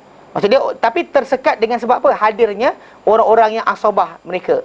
Itu golongan-golongan lelaki. Kadang-kadang rahmat. Contoh macam kita cerita, kalau orang perempuan, cucu perempuan tu dia seorang atau dia damai ke, dia ada adik-beradik lelaki. Adik-beradik lelaki dia menyebabkan dia boleh dapat harta kalau sekiranya yang ada di atas hanya mak saudara. Pasal adik lelaki dia akan makan asabah, bawa dia naik atas, dapat harta tersebut. Tapi kalau dia kata adik lelaki tak ada, dia seorang je perempuan, ni mak saudara dia ramai, yang mati atuk dia, dia ni anak cucu lelaki, cucu daripada anak lelaki. Patut dia dapat harta, tapi oleh kerana mak saudara dia lebih daripada 2 orang, dia tak boleh masuk. Okey, bila tak boleh masuk, kalau dia kata ada cucu dia lelaki lain, dia akan boleh temankan budak perempuan ni untuk dapat asabah. Faham tak? Tapi problem sekarang ni yang kita bincangkan sekarang adalah penyekatan dia daripada bila ada, tapi dia dapat kurang lah. Kalau dia seorang je dia dapat banyak. Kalau dia seorang, cucu perempuan dia seorang saja, dia akan separuh harta si mati. Okey, faham? Dan juga siapa kita sebut lagi ni? Anak perempuan, cucu perempuan, anak lelaki, adik-beradik kandung kita, lelaki yang perempuan. Kalau dia seorang, dapat setengah. Kalau dia ramai, 2/3. Datang je lelaki, hilang terus. Hilang terus, tak ada dah. Datang je adik-beradik lelaki, dia ada adik-beradik lelaki, maka hilanglah dia punya fardu tadi. Daripada setengah dan 2/3, besar. Tapi datang lelaki, terus hilang langsung. Okey, macam tu juga dengan adik-beradik perempuan kita yang sebapa dengan kita. Dapat jadi kecil lah. Tapi maksudnya daripada fardu jadi asabah. Daripada fardu jadi asabah, makan apa yang lebih. Apa yang tinggal makan lebih. Dan tu dah tinggal lah, bukan semua sekali, 1/3 pula je. Okey, jadi kecil lah. Ketiga, perpindahan daripada asabah kepada fardu yang lebih kecil berbanding dengan asabah berkenaan. Maksudnya kalau makan asabah dia makan banyak, tetapi oleh kerana apa? Ada orang menyekat dia, lebih layak daripada dia, maka dia pergi kepada apa? Dia pergi kepada fardu yang kurang berbanding asabah tadi. Dan ini pada hak siapa? Datuk, bapa dan juga datuk. Wa hadza fi haqqil abbi wal jaddi. Ini pada hak bapa dan juga datuk, minal irsi, daripada pewarisan, bitaqsib ila irsi bil fardi, daripada dia makan asabah. Katakanlah contoh macam si mati tidak ada apa? Anak. Bapa dia makan apa lebih? Actually banyak. Lebih dari 1/6. Tak dikira pemakan itu. Dia akan 1/6 dan apa tambahan lagi. Tapi problem sekarang ni, bila ada anak, dia tak dapat dah makan asabah. Dia makan fardu 1/6 je. Pusing mana pun 1/6. Tak ada lebih dari itu. Pusinglah mana pun bapak akan dapat 1/6 je. Pasal apa? Pasal ada anak atau cucu lelaki, cucu daripada anak lelaki, cucu dan anak lelaki, maka bapak tak boleh masuk lebih daripada 1/6. Kalau tidak dapat 1/6, bukan 1/6, lebih 1/6. Ini termasuk duit insurans lah kalau saya nak termasuk. Kita sini kena ada kena faham. Insurans dia banyak ulama bahaskan dengan panjang lebar. Kena tengok bentuk apa. Ada bentuk, kadang-kadang benda tu bentuk jenis apa, sokso lah, ada bentuk simpanan. Dia insurans ada bentuk simpanan, ada insurans bentuk kemalangan dan sebagainya, bukan simpanan. Jadi insurans nyawa lah kita kata. Kita sebenarnya kalau ikut yang sebenar, benda tu bukan dikira sebagai harta simpanan sebenarnya lah. actually not really considered as warisan. Sebab kenapa benda tu tadi, ya, first thing first, saya sendiri dan Islam tengok benda ni kan, saya belajar banyak perbahasan tajuk ni. Para ulama banyak tak suka, tak setuju dengan insurans ni. Jumhur para ulama, keseluruhan para ulama tak setuju pasal insurans ni. Ialah kita beli benda yang tak pasti. Kita lupa, macam ada seorang tu jumpa saya, dia kata baru ni ada jumpa akak tu, dia pegang perangai suami dia. Suami dia perangai tak senonoh, suka beli barang, tapi tak adalah perempuan dan sebagainya, cuma boros. Okey, suami dia ada bisnes, dia ada bisnes. Bisnes dia memang betul suami dia yang bantu asalnya, tapi suami dia punya bisnes tak jadi, bisnes dia yang blooming. Tapi bila bisnes blooming, suami dia duduk macam masih pakai duit dia. So in the end dia jadi macam tak best, saya kata kan. Saya pandang muka dia, saya diam, saya kata macam, jelas, saya kata sebenarnya satu pertama. Dia kata macam ni, saya rasa macam tu sikit, dia kata. Saya kata macam ni, Kak, first thing first, bila akak kena faham, bila akak bagi duit, akak gunakan bagi tolong belanja anak, suami dan isteri, suami akak dan sebagainya, duit tu tersimpan secara Ta'ala, bukannya hilang macam tu. Kena zakat, dapat 2 pahala, jangan bimbang. Macam orang tu bila dia kerahkan duit dia untuk anak, macam seorang suami lah, kadang dia beli orang untuk isteri dia bukan kira pun kan. Tapi bila dia kerahkan duit tadi tu, duit tu sebenarnya adalah infak, dikira sebagai apa? Sebagai belanja ke atas keluarga, yang di sisi Allah terkira sebagai kebajikan. Tak hilang pun, harta lagi mahal berbanding dengan harta yang dikerahkan dalam fisabilillah atau jihad fisabilillah. Ini adalah paling utama di sisi Allah. Namun begitu, ialah saya kata memanglah manusia ni akan datang syaitan, asuk dia kata pasal, sedangkan tak rugi pun bila kita belanja. Masalahnya ada benda lain. Pasal dah lama buat macam tu, kenapa sekarang? Tak, bukan. Kenapa selepas 12 tahun kahwin? Kenapa sekarang? Itu tajuk dia, kenapa sekarang? Itu masalah dia. Okey, kenapa sekarang? Pasal suami perangai tak senonoh macam tu juga dia dulu. So saya kata dengan dia macam ni, kadang-kadang syaitan dia tak suka manusia dalam keadaan halal. Yang tempat munakahat kita akan bincang. Memang dia kata tengah haram. Mana kalau korbankan semua sekali duit pun pada suami lelaki tu tak kisah. Perempuan kan bagi semua. Nak apa? I buy for you. Kan dia kata kan. Betul tak? Time tengah haram. Time tengah halal tiba-tiba terbalik pula. Pasal itu sebab kita kata macam lelaki lain tu juga. Time tengah haram tu tunduk pokok, hujan-hujan, sejuk menanti. Aku akan menantimu sehingga hari kiamat itu. Tak sanggup. Tapi lepas lepas tak tunggu, lepas kahwin saja halal saja Asia. Mula macam hebat. Tak kan? Kita cakap ini sini.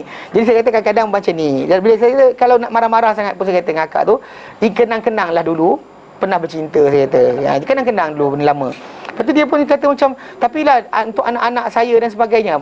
Masuk situ saya bercakap. Saya kata anak akak nak jadi dapur akak dulu. Kan kita tengok gambar tadi. Nak jadi kecil sangat. Kan nak jadi manusia sampai besar, bukan kita yang tanggung, saya kata, Kak. Bukan akak tanggung. Akak tanggung ke? Sampai sekarang akak bagi makan anak akak, duit tu masih lagi daripada Allah Ta'ala, tahu tak? Cuma kita je rasa macam tapi, tahu tak? You are saying something that nonsense sebenarnya. Pasal saya kata dengan dia, contoh macam ni, akak punya anak nak terbentuk dalam perut dia tu kan, 6 kita kata 9 bulan. Dalam perut tu kan kita tunjukkan sel tu kan. Sel tu dia nak jadi mata, nak jadi tangan, jadi kaki, jadi sebagainya, jadi tulang, jadi saraf, jadi jantung, jadi hati. Semuanya Allah Ta'ala aturkan, bukan mak kita yang buat. Mak kita simpan betul dalam perut dia, tapi apa? Yang menjadikan badan nak simpan pun Allah Ta'ala juga. Kalau tidak tak nak. Pasal kita ni kalau kena apa benda asing masuk badan kita reject. Except for janin. Kalau benda lain masuk, memang dia bunuh. Badan kita akan hantar antibody, bunuh, musnahkan benda berkenaan. Tak percaya ambil duri, cucuk tangan. Tunggu seminggu, tengok apa jadi. Kecuali orang tu dia ambil ubat untuk accept benda luar lah. Kalau siapa yang ada ambil transplant buah pinggang dan sebagainya, dia terpaksa ambil injection untuk badan dia terima benda asing. Dekat otak. Kalau dia kata tidak, tuan tak boleh cucuk. Kan dia bengkak nanah. Lepas nanah terus pecahkan. Dia pecah sendiri, dia akan buang. Tapi badan kita, anak tu masuk implant dalam rahim. Mak dia tak buang tau. Tapi bukan mak dia tak nak buang. Siapa yang tak jadikan tak buang? Allah Ta'ala. Kemudian saya kata selama duduk dalam perut akak, tak senonoh juga. Duduk dalam perut akak kan? Anak tu perut akak ni kan sini. Anak akak besar, makan ikut tali pusat. Bila nak protein hantar, bila nak kalsium dihantar. Bukan akak yang buat, saya kata. Siapa yang aturkan? Allah Ta'ala. Lepas tu kenapa akak rasa akak yang kena jamin masa depan macam ni? Saya kata sebenarnya tu macam kata macam ni lah, saya kata Nabi SAW, Nabi lahir dalam keadaan anak yatim. dia dah mak dia 2 bulan, bapak dia mati. Dia duduk besar, mak dia terpaksa hantar keluar. Kemudian bila mak umur berapa tahun, mak dia mati pula. Ikut mata kasar kita, ia buruk. Tapi ikut Allah Ta'ala, itu baik. Sebab tak bahagia saya kata macam ni, bila macam ni tak, Allah Ta'ala jadikan dia independent, tak bergantung pada siapa, tak manja, tak ada kena sergah je kan? Kalau kita kan kena sergah, kita nangis dah. Tapi dia bayangkan tabahnya dia. Sebab apa? Sebab dia seorang budak yang kita tak ada tempat bergantung. Seorang budak tergantung, dia besar macam tu. Cara Allah Ta'ala bentuk dia. Contoh betul, dia bela pula oleh bapak saudara dia, atuk dia mati. Bapak saudara dia bela, bapak saudara dia Abu Talib. Miskin pula tu. Miskin pula. Apa bukti miskin? Lepas Nabi kaya, Nabi ambil Ali, bela masuk rumah dia. Mana seorang lagi, Ja'far, dia ambil oleh Abbas ke dia ambil oleh Hamzah? Saya tak ingat. Hamzah ambil kan? Hamzah ambil. Bela, dibela oleh orang berlainan. Pasal Abu Talib, bapak saudara Nabi yang sayang Nabi tu, tak ada harta. Okey. Saya kata sini Kak, akak tengok. Tak ada harta, Abu Talib tu pun blessing. Dia macam mana pula? Kalau dia kata dia kaya, Ali boleh tak duduk keluarga Rasulullah? Mana Ali nak duduk dalam keluarga Rasulullah, bapak dia kena miskin dulu. Ini asbab dia panggil, penyebab dan punca. Punca kan penyebab. Kalau punca untuk menyebabkan Ali diambil oleh Rasulullah SAW, punca dia apa? Abu Talib miskin. Kalau Abu Talib kaya, perlu tak Nabi ambil? Maka berlaku tak Ali dapat tinggal dalam rumah Rasulullah? Maksudnya kalau bagi Ali, bapak dia miskin tu blessing ke apa? Orang kita blessing lah, bagus lah. Maksudnya dia, faham tak? Jadi saya fikir ni benda tak semua, benda bukan-bukan. Saya kata bukan-bukan lah. Memang betul hadis Nabi kata, kamu tinggalkan waris kamu kaya lebih baik daripada tinggalkan minta. Tapi kena ingat bahawa aturan rezeki sebenarnya adalah daripada Allah Ta'ala, bukan dari kita. Macam kita ambil insurans, kononnya macam kalau aku mati nanti anak aku akan dapat duit kaya. Seriously? Kan? Bukan itu matlamat asal. Kalau si anak aku dapat insurans kan, so si bapa tu proses anak tu punya insurans, dia dapat lah. Dia ada penama. First thing first, ada penama. Si bapa lah ikut. Dia ada penama. Originally insurance ni actually for insured orang-orang yang patut bawah tanggungan kita. Itu original purpose of insurance ni asalnya dulu kan, dia actually perkataan bahasa Perancis security. Dia actually security, dia gunakan dulu kapal nak berlayar, bayar dulu dekat port tu, kalau jahanam barang dapat ganti rugi. Dia macam tu asalnya originally. Lepas tu dipakai pada ni, padahal sekali pakai daripada nyawa. Sebenarnya kita kata nyawa manusia ni bukan macam tu cara dia. Cuma kita kata tu sebab kenapa apa benda yang diletakkan oleh orang tadi untuk dan insurans, originally matlamat dia supaya jaminan kepada hidup orang yang di bawah tanggungan dia. Faham tak? Kalau insurans yang bank tu, MRT, MLTA, supaya anda mati, bank tak hilang sumber, tak rugi. Itu matlamat asal dia. Jadi tapi kita kata konsep tu, ada para ulama kata dia bukan warisan harta warisan. Ada kata bukan harta warisan dengan sebab itu. Kalau yang accident tu macam mana? Sama jugalah. Dia sama juga. Dia harta tinggalan pun. Budak kan? Ya tahu. Dia ambil takaful benda tu. Dia tak ambil, tapi dia accident. Lepas tu lori ke Mercedes tu bayar balik lah. Itu pampasan dia panggil. Itu bukan harta. Itu pampasan tadi bukan harta warisan. It's not pampasan, bukan harta warisan. Harta warisan ni adalah benda memang milik akak, yang ataupun orang hutang pada akak dan sebagainya, maka akak dibayar balik, maka jadi warisan. Jika tidak itu tak panggil warisan pun. Itu pampasan. Macam orang tu mati, macam mana orang dapat, orang tak dapat. Boleh proses duit tu dah semua sekali. Dia proses lah, boleh proses, tak ada masalah. Cuma kita kata dia konsep dia lah, sebenarnya benda tadi bukan dinamakan faraid. Pasal benda tu bukan faraid. Up to the family dan sebagainya. Tapi dalam gitu, itu bukan harta sebenar milik orang tu. Ini harta dia kena milik dia ketika dia hidup. Faham tak? Ini kena mati luar dapat harta, gila apa? Kan? You actually you own the thing. Faham tak? Ini milik saya. Saya mati pindah milik pada orang lain. Ketika saya hidup saya dah miliki benda berkenaan, faham tak? Sebab kenapa dalam ni sebahagian para ulama kata bukan harta warisan. Pasal dia kata benda tadi bukannya. Kalau duit insurans tu, kalau si mati tu bagi bersiapa? Itulah dia kata dia ada penama Kak. Ada penama. Normally macam harta macam kena SP itu duit akak. Yes, your properties. Itu memang akak simpan dan sekian sebagainya. Ya? Pension dia tak kira. Pension ada dua konsep. Sekarang ni ada pension simpanan lump sum, ada satu bentuk yang tu. Saya tak pasti pasal setahu saya pension ni sebenarnya potongan gaji juga. Ada potongan gaji tak soalan pension ni? Ke tak ada? Tak ada kalau tak ada potongan maka bukanlah. Sebenarnya dia kira sebagai pampasan atas kematian. Pension ni actually benda lepas kita mati pun gaji bulanan kita masuk. Gaji saya bukan ni. Kalau dia kata saya hidup lagi, ada. Itu perjanjian dan pencen tu macam mana? Dia kata tanggungan akan diberi kepada siapa? Ada isteri mati kalau masih lagi itu tempoh bertahun selagi tak kahwin dengan orang lain. Lepas tu anak dia baru 21 tahun dan sebagainya. Itu bukan dikira sebagai warisan harta tak? Pasal kalau KWSP KWSP tu simpanan. Dipotong gaji akak sendiri. Tapi pencen bukan. Pasal tu pencen tak dipotong kan? Tak ada. Pencen tu memang ada simpanan khas. Kan? Dia asal macam tu. So, tapi kita kata benda macam ni kita kata takkan berlaku melainkan apa macam inilah insurans ni sepatutnya tak payah diambil. Saya bukan apa. Saya try nak ambil, tak dapat lepas. Berapa kali ambil. Orang tawarkan tapi tak lepas. Last kali isteri saya kata tak payah kata. Isteri kata tak payah. Dulu saya sibuk nak ambil kan. Untuk yang pinjam rumah tu, MLT, MRTA tu kan. Tak lepas. First pergi tu kan, dia kata tak ada tinggi, tak ada sekian, tapi bulat dia tak mau. Dia reject. Sekali dia reject, rupanya benda tu masuk dalam apa? Dalam dia punya data record. So kalau kita minta insurans lain kan, dia akan up lagi. Dia up lagi, ngarut je. Benda tu bukan penting pun. Kita kata tapi lah permainan diorang, nak makan duit orang secara haram. Tak ada hukum diorang nanti. Ya. Baik, faham kata dia bapa dengan datuk dia boleh patutnya dia boleh asabah, tapi dia jatuh pada bukan asabah, pergi kepada fardu yang kecil apabila waris ada anak ataupun cucu daripada anak lelaki. Maka automatik bapa tak boleh dapat asabah. Maka maksud dia di sini dia dihijab daripada apa? Dapat banyak kepada dapat sikit. Okey. Keempat, perpindahan daripada asabah kepada fardu yang lebih kecil. Bukanlah keempat, ketiga, keempat, kelima. Keempat, perpindahan daripada asabah kepada asabah yang lagi kecil daripadanya. Iaitu apa? Pada hak adik-beradik perempuan yang kandung ataupun adik perempuan sebapa. Kerana mereka berdua ni bersama dengan adik-beradik mereka berdua ni dapat lebih kecil berbanding dengan bersama dengan apa? Dengan anak perempuan atau cucu perempuan. Contoh, bila bersama anak perempuan dia boleh dapat apa? 1/6. Kan? Daripada keseluruhan harta. Tapi kalau dia dapat bersama dengan adik-beradik lelaki dia, kecil daripada tu lagi. Mana apa baki lagi kecil dari tu. Cut off lagi. Pasal bila anak perempuan ada, cucu perempuan ada, contoh cucu anak perempuan ada seorang, setengah. So adik-beradik perempuan boleh masuk untuk temankan anak saudara dia dengan makan 1/6. So banyak. Tapi katakanlah adik-beradik lelaki dia ada, 1/6 yang tinggal tu akan kongsi dengan dia, dengan adik-beradik lelaki dia tadi. So lagi kecil dia dapat. Mana dia asabah kepada asabah. Dia asabah dah. Asabah kecil pula. Pasal dia menemankan adik-beradik dia anak saudara dia, itu anak si mati ataupun cucu si mati tu ada dalam bentuk dipanggil asabah.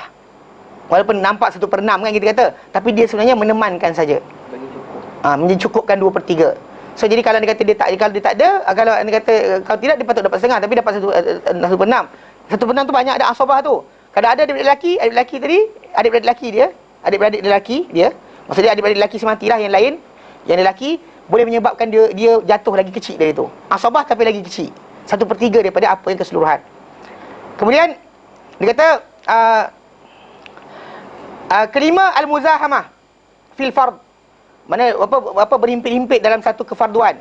Seperti berhimpit-himpitnya apa? 2 isteri dalam 1/4. Itulah ada orang tu ada 2 isteri, patutnya seorang isteri tu dapat 1/4 dia seorang. Tapi bila orang mati tu ada 2 isteri, so dapat apa? 1/4 tu kerat lagi. Kalau ada 4 orang isteri, kerat lagi. Masa ada berapa kerat lagi. Habis iyalah. Okey. Maksud dia ni panggil asal dia dapat besar tapi dapat fardu dah. Kecil lagi fardu dia. Fardu lagi kecil. Pasal dia berhimpit-himpit dalam kefarduan. Dan juga nenek dalam apa? Dalam 1/6. Nenek tu bergabung. Ramai-ramai nenek 1/6. Nenek bapak, nenek mak duduk 1/4. 1/6 tu dia agih kepada mereka berdua. Itu yang mengikut pendapat yang datang nenek bapak, nenek mak tak disekat nenek bapak.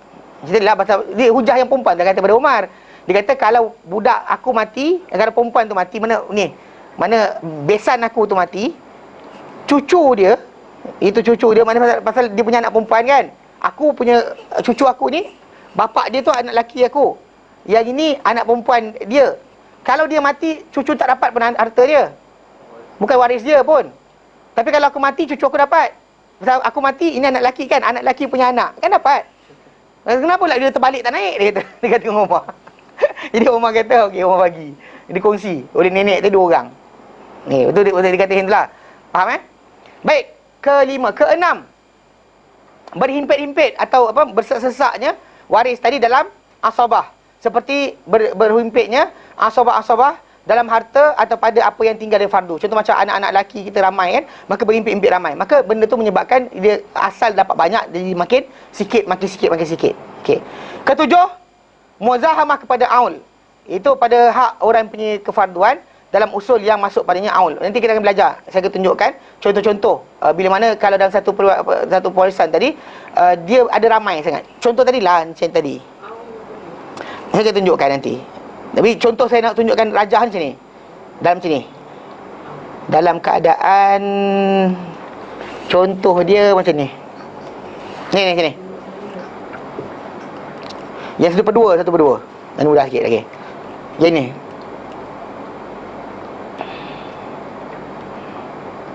Macam ni, mudah. Ini isteri tanah, isteri suami. Suami dapat setengah. Mana suami dapat setengah?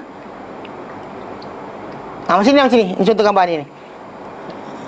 Ni Okey, dalam contoh macam ni, katakanlah yang si mati ni siapa? Perempuan. Yang ini suami. Bila tak ada mati, tak ada anak, tak ada cucu, dapat apa? Suami dapat apa? Setengah. Ada perempuan dapat? Tak ada, si mati tak ada anak. Dia ada tak ada beradik, dia seorang je. Dapat apa? Setengah. Lepas tu mak pula ada. Dah masuk je ni. Ini panggil aul. Kita akan tunjukkan cara kira. Dalam kedudukan ni, yang akan warisi harta si mati ni adalah 3 orang ni. Siapa dia? Mak, pasangan dia, adik-adik dia. Ini tak masuk ni, tak masuk. Tak ada masuk. Pasal dia ni ada, dia ni tak ada masuk, dia ni tak ada masuk. Tapi sekarang ni dulu. Dia ni akan makan setengah, confirm dah. Ni pun makan setengah juga. Allah Ta'ala kata setengah juga, confirm dah. Lepas tu mak pula kalau tak ada orang ni, tak ada anak ni, dapat 1/3. Nak sumbat kat belah mana? Nanti kita akan tunjukkan. Saya akan tunjukkan cara perkiraan dia. Dipanggil aul, dipanggil aul. Kadang-kadang daripada harta tu, daripada sepatutnya pecahan 6, kita pecahkan 9. Kita pecahkan 10, pecahkan 13. Patut 12, pecahkan 13 untuk mencukupkan pada fardu. Supaya pasal semua kena dapat. Semua kena dapat benda berkenaan. Jadi pasal kita gunakan pecahan biasa tu mudah sangat. Jadi pecahan tu kena pecahkan lagi supaya kita dapat tahu siapa dapat siapa.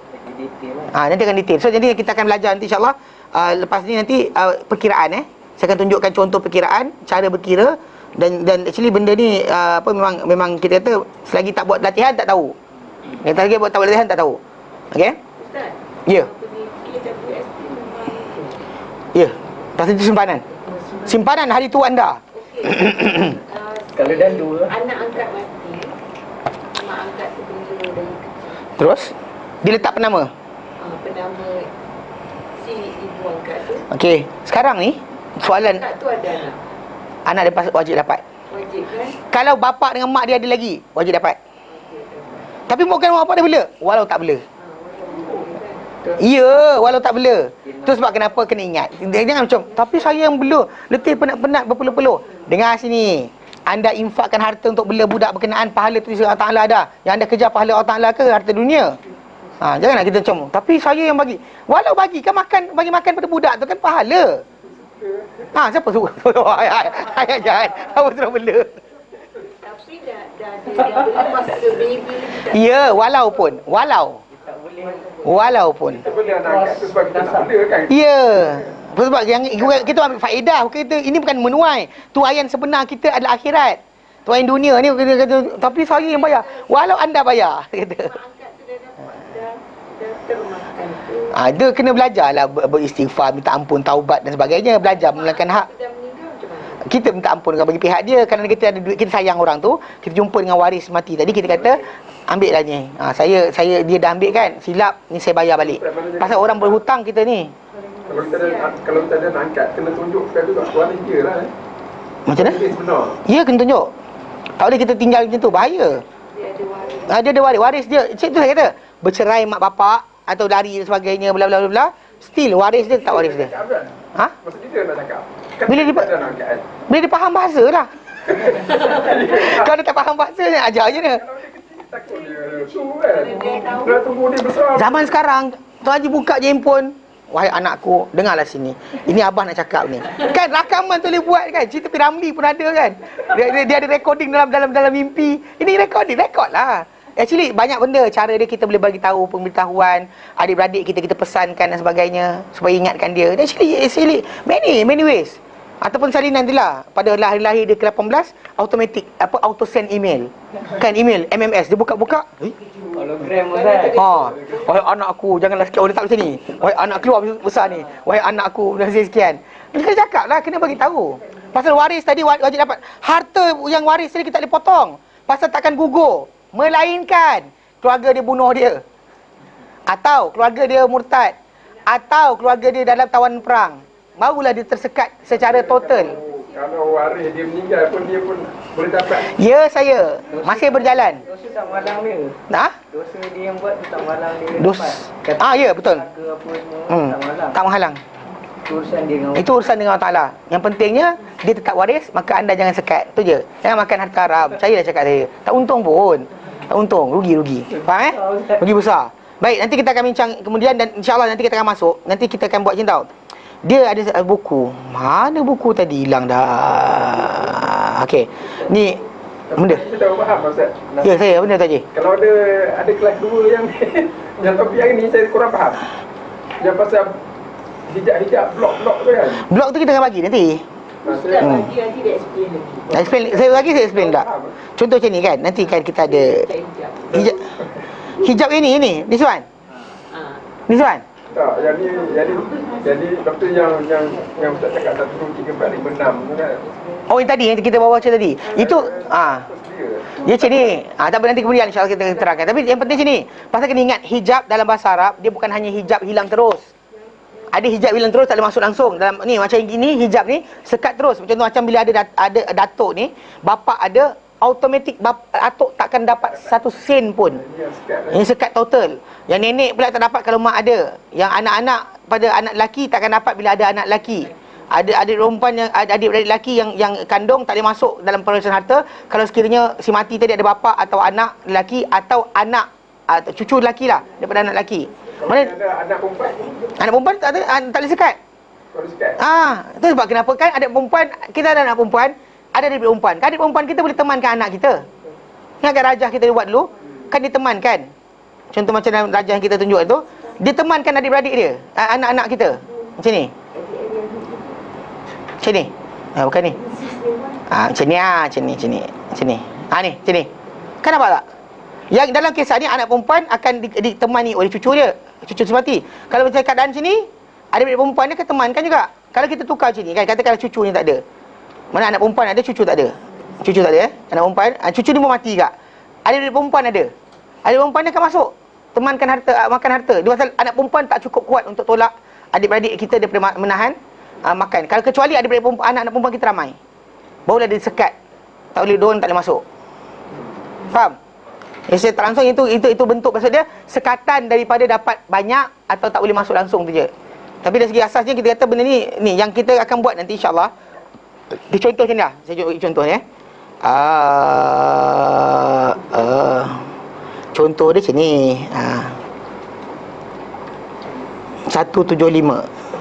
175. Nanti kita akan belajar macam ni lah. Kita akan buat macam ni kes. Ada kes dah. Dia bukan macam ni. Bila orang tu mati, ada suami 1/2, mak 1/3, adik-beradik kandung akan dapat asabah apa baki. Maka masalah ni 2, 3. Ini asabah makan baki. So kita akan baca apa? 2 dengan 3 ni apa pecahan yang paling besar dia? 6. Betul tak? 2, 3, 6 lah. Kita 2, 3, 6. Jadi setengah daripada 6 anak suami akan dapat 1/2, maka dapat 3. Kemudian mak dapat 1/3, maka 1/3 daripada ni 2. Lepas tu yang baki tinggal, maka adik-adik lelaki si mati akan makan. So dia terang kat sini. Untuk suami separuh kerana tak ada wujud cabang pada waris. Mana si mati tu tak ada anak-anak. Okey. Untuk mak 1/3 kerana tidak wujudnya cabang waris ataupun bilangan yang ramai daripada adik-beradik. Dan untuk adik-beradik yang kandung pada si mati asabah dengan diri sendiri dan tidak ada siapa. Kenapa? Sebab tak ada siapa sekat dia. Kalau ada waris, cabang waris mana si mati tu ada anak, maka adik-beradik lelaki tak ada masuk. So, macam ni lah, simple.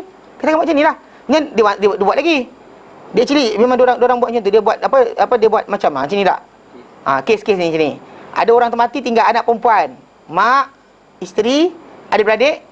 Nanti Ustaz ajar macam mana. Macam ni lah, saya akan ajar lah. Kita akan masuk sikit. Kes tadi. Macam ni lah. Dia akan masuk. Kes tadi akan masuk juga. Rumus Dia ada rumus dia. Dia di rumus tak masuk. Oh, masuk rumus masalah nanti kan. Tak ada jelek. Dia sebenarnya buku ni bersama syair tau. Dia ada syair pada ulama dia buat supaya orang tu ingat. Macam syair doa tu. Syair faid. Ada syair faid. Rumus. Rohabiah. Matan Rohabiah dipanggil. Budak-budak di tanah Arab masuk sekolah agama dan sebagainya, selain hafal Quran kena hafal benda tu. Dan kami kena hafal dulu benda tu. Mana belajar sambil hafal supaya kita ingat siapa tutup siapa dapat berapa, siapa kacau siapa dan sebagainya lah. And so on. Tahu tak? Jadi kita kat Malaysia ni kadang-kadang tak belajar sangat benda ni, tapi kita akan buat kiraan sini lah. Lepas tu ada lagi. Macam bawah ni ni persoalan lagi.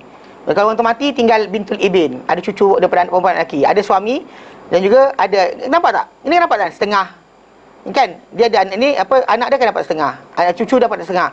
Lepas tu suami dia akan dapat 1/4, mak dia 1/6. Jadi dia akan kira macam itulah. 2 3 4 5 ni. Macam ni kan? Dia akan tengok nombor ni. Nanti kita akan tengok nombor atas ni akan boleh bahagi untuk ini sebenarnya. Nanti kita akan buat macam itulah. Kita tukarlah bahasa Melayu. Tukar bahasa Arab nanti kan orang kata masalah lah. Setiap masalah ni akan datang penjelasan. Macam ni. Okey, kita ada orang mati tu ada adik-beradik perempuan kandung. Tak ada lain. Kemudian ada isteri. Kemudian ada adik-beradik seibu. Kemudian seorang. Lepas tu ada adik-beradik anak kepada anak saudara daripada adik-beradik sekandung, adik-beradik kandung. Mana adik-beradik kandung dia yang perempuan akan makan setengah. Lepas tu kita katakan dia kan dapat setengah kan. Okey. Kemudian isteri kepada si mati akan dapat 1/4. Pasal tak ada anak, tak ada cabang sebagainya. Pasal kalau ada anak ni pun akan kacau juga ni. Lepas tu adik-beradik kepada seibu dengan si mati dapat 1/6 pasal dia seorang.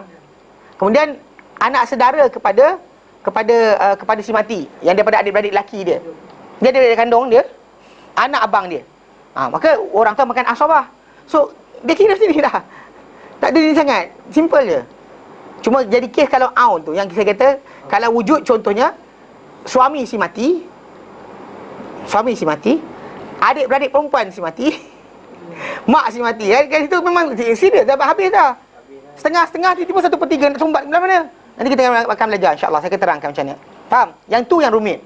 Kalau anda kata yang biasa ni ada anak lelaki je, siapa ada anak lelaki senyum, tak ada hal. Tak siapa dia kacau. Settle lah. Tapi kalau siapa tak ada anak lelaki, fikir 2 kali. Memang ada orang akan kacau dia. Faham? Anak angkat tak boleh kacau. Tak boleh masuk campur. Faham Okey, baik. Nanti kita akan belajar macam tu lah. Dia akan tunjuk contoh, dia ada syarah dia. Contoh syarah dia. Kita ambil lah contoh tentu. Jelas? Okey. Wallahu a'lam. Sallallahu alaihi wasallam Muhammad wa sallam rabbil alamin. Subhanaka wa bihamdika asyhadu an la ilaha illa anta astaghfiruka wa atubu ilaik. Assalamualaikum warahmatullahi wabarakatuh.